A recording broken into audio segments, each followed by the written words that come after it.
Yo, Tremba. I use Slack as part of my job. It is instant messenger with corporate authority and urgency slapped on it. So you can't ignore the messages, you know? And you can put it on away, but people still ask you like important questions that need to be answered. So when people are like, oh yeah, you just need to like not answer emails so you can do your, do your deep work, your deep thinking and deep work and focus on the work that you need to actually do. I want to be like, yes, I could, except I am being pinged with like urgent questions all day. And also people on it, like, oh my God, I hate this so much.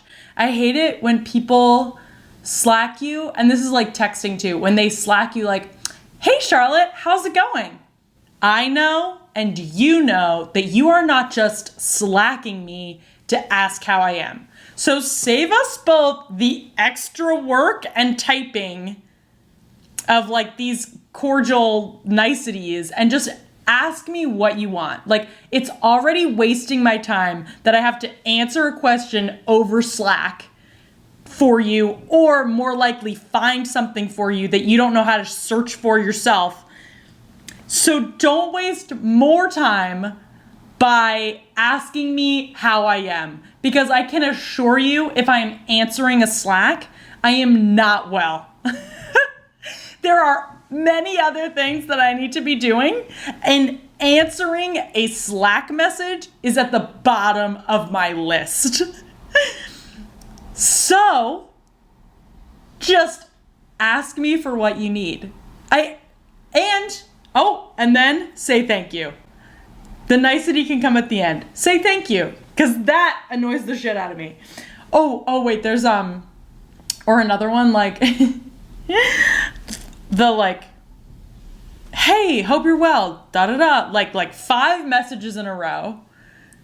And then you're like, so like, okay, I'm reading all these things, I'm being bombarded, what's happening? And then it takes like another 5 more to get the real question.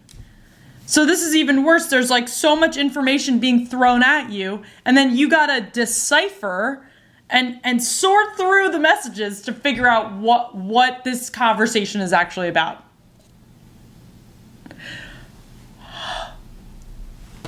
Drives me mad.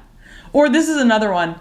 When you have a meeting, and then a meeting with people, right? So you're having a meeting, you're discussing probably a project or something at hand, and you're giving opinions on it, and a way to move forward, right? And the idea is that the meeting serves as this place to communicate your opinions, formulate a plan of attack and action, and then when you leave the meeting, everybody has said what they need to say, and the decision that has,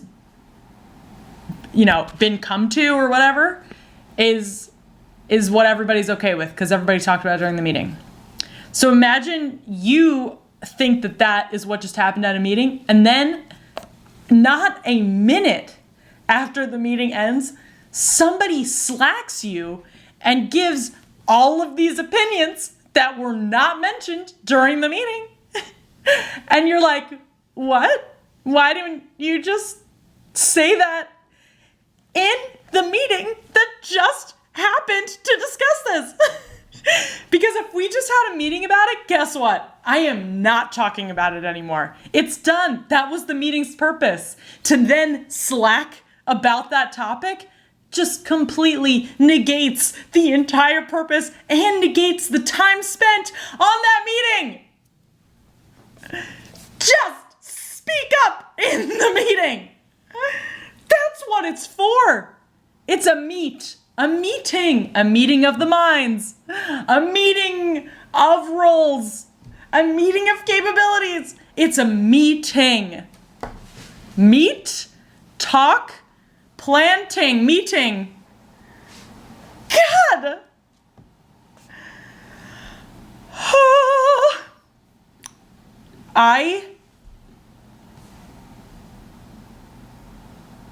I think if there is something that we should all learn in school, it is how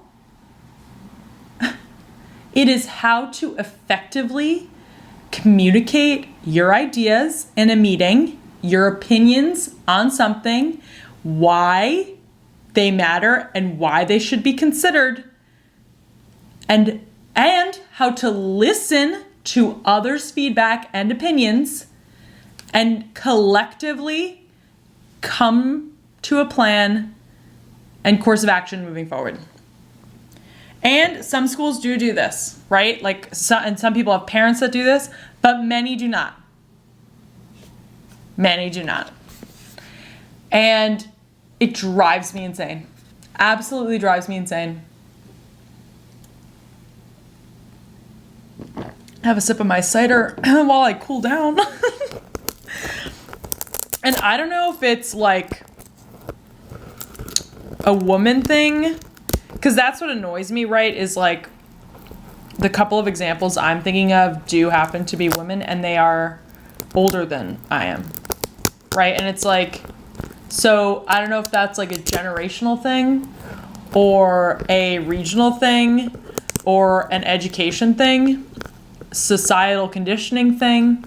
You know what I'm saying? But at a certain point, you have to take responsibility and recognize the fact that like you have to look out for yourself. No one is like purposely not listening to you, or you cannot argue that nobody is listening to you if you don't even try to speak to give them something to listen to. Do you know what I'm saying? Because those things do exist. But if you don't even try to fight that, you're perpetuating the problem. Because then the other side can say, oh, well, they don't even speak up. How am I supposed to know? And that's just like what holds the whole movement back, is by you not speaking in a fucking meeting. I've boiled it down. No, but you know what I'm saying? Just like, fucking speak up, ladies, gents, everybody. Speak up and listen. Do both. Respectfully. Signed, Charlotte.